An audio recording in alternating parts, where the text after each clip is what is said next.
Beware, you're in for a scare. From the pages of R.L. Stein's best-selling books comes a brand new series of Goosebumps videos. Videos that will creep you out, freak you out, or simply make you laugh your head off. Alright, Goosebumps fans, PopArena did it. He did it and I was actually doing the other one, so, well, it looks like I didn't really need to do the jumps, but I did the jumps anyways, and it paid off because PopArena missed a few things. Not trying to be a jerk, but it's like there's a few things I actually had to put in parentheses because it's like, and you didn't tell them that why. I mean, the small detail would help a long way. But anyways, here we go. So we have Marco, and Marco lives with a single mom, and we don't even get her name, but hey, do we always, wait, shoot, yeah, Marco doesn't have a last name, so we don't know what to call his mom. What's up with that? It's like, yeah, what's up with that? Oh, anyways, we have his mom who's very protective. You can't do anything, no standing up, no going outside and playing because you get hurt. Let me see. Technically, it's like Bubble Boy, but the good news is that he's not living in a bubble. He doesn't have any immunity issues. It's just that his mom is very, very protective. So when his mom was busy, he goes out to play softball with a big fat ball, but the bats are still the same. Gwenny practices her swing, and well, it turns out she wasn't looking at what she was doing, and bam, right in the face, Marco goes, and he goes down. So Marco actually gets up. He actually is now, I guess, woken up, we could say, out of the daze, something like that. And Marco is in the living room. He's bandaged up. He has a headache and he's fatigued. Basically, he has a concussion. And one thing you shouldn't be doing when you have a concussion is, of course, going to sleep. So that could actually just be the part of where this is the reason why your brain is going mad, man. Even though the ending kind of has some issues, which is why I have to go with my, well, they're not spin-offs anymore. They're just basically things that I'm like, I think this is true. But anyways, so his mom leaves, the phone rings, it's Keith. And Keith actually talks to him and says that, hey, I hope you're not hurt. I hope you're not hurt. I may live in your basement and I need you to take care of me. It's like, oh, okay.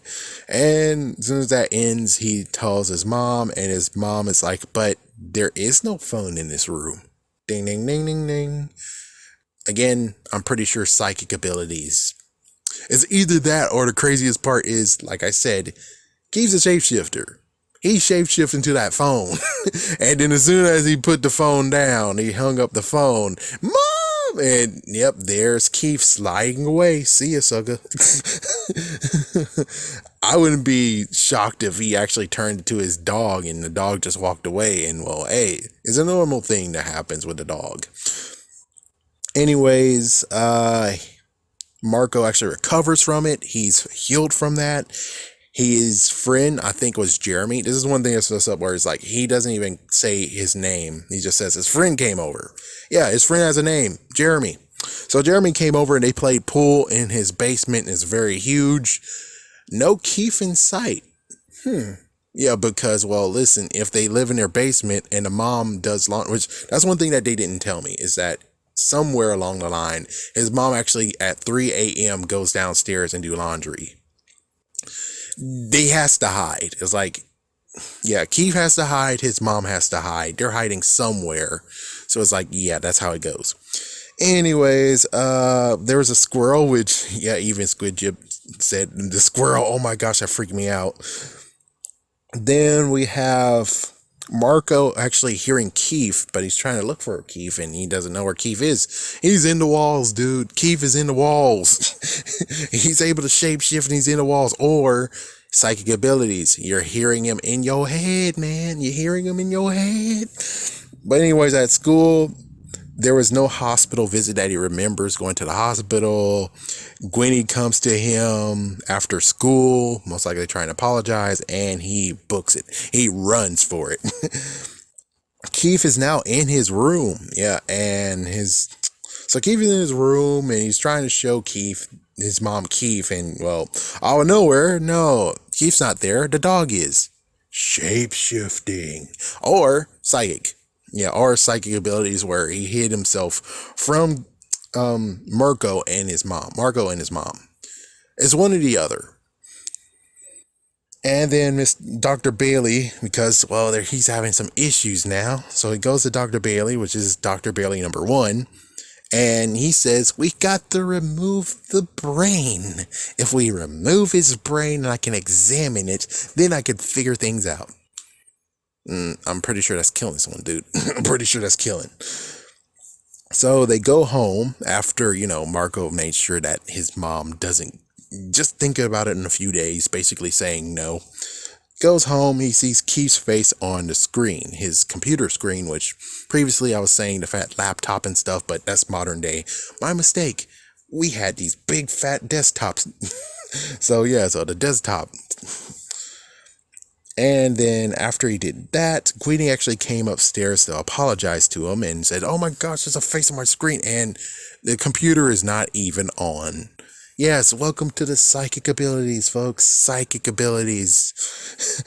And then after that, this is where PopArena didn't mention. He decided to tell Gwenny about Keith. And then she says, I don't believe you. And then they go down to the basement. And, well, she's like, yeah, if you're trying to scare me, you're not doing good. Here's a good one. And then she actually goes inside out, aka revealing that she is Keith. Ding, ding, ding, ding, ding. Well, technically, Keith does this too. And like I said, he's a shapeshifter or he's a psychic person. So either he's a shapeshifter, he shapeshift as Gwenny, or B, he's using psychic powers to get him ready to be used to him and what he can do. One or the other. So then Marco actually passes out from it and he wakes up and now he's in the hospital. And of course, apparently he's actually day 1. Previously, it was day by day, so I guess maybe 3 days or 4 days passed. Now we're back to the original day of where he went to the hospital. We get Dr. Bailey number 2. And someone else hit him, aka Jeremy. Say his name, Jeremy. Jeremy hit him this time. And Gwenny is his younger sister. So, yeah, like I said, different doctor. And the doctor decides to pull his tongue out as if he's the mask. Or a cartoon. Either way. So he wakes up again. And Gwenny is still his little sister. And Dr. Bailey is now Dr. Bailey number 3. And he's able to go back home. And as soon as he comes back home, Keith is now in his bedroom again. I think he's in his bedroom. It's either that or they're in the basement. I forgot which this part. But anyways, I think he's in the bedroom. So Keith came back.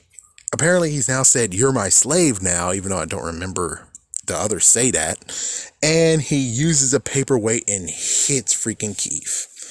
And then after that, Keith falls back and is revealed his monster form to Marco, which usually monster forms are shown in the basement. So they had to go to a basement in some way, shape, or form. Yeah. I'm pretty sure at this point what happened was that Keith was trying to get him to go to the basement with him. And Keith didn't know that Marco has a paperweight in his hand, and whack! And he fell down the stairs, and then he's like, oh, well, and revealed his monstrous form.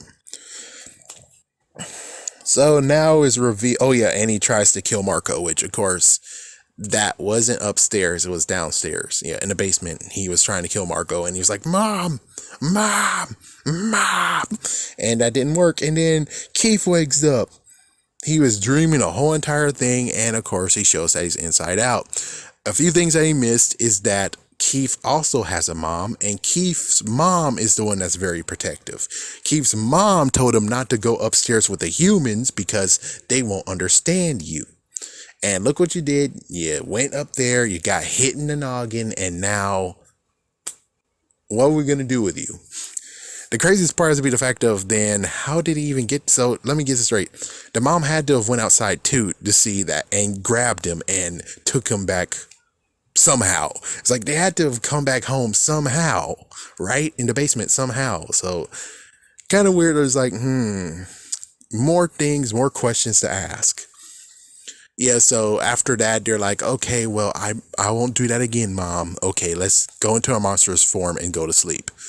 He does it, and then all of a sudden, halfway through, Marco was actually at the top of the basement, and he had to just go himself back up, and he's like, hello, who are you? Who are you? I'm like, you're asleep, man.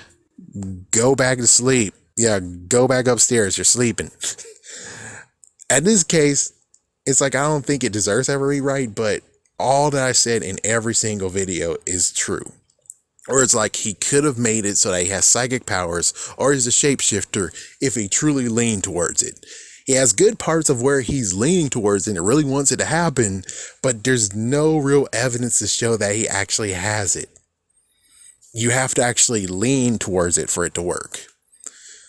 But I'm pretty sure that this freaking monster here, which he is a shapeshifter considering he's able to go inside out and stuff, I'm pretty sure he most likely is a shapeshifter, and he might even have some psychic abilities as well, because it makes more sense than, you know.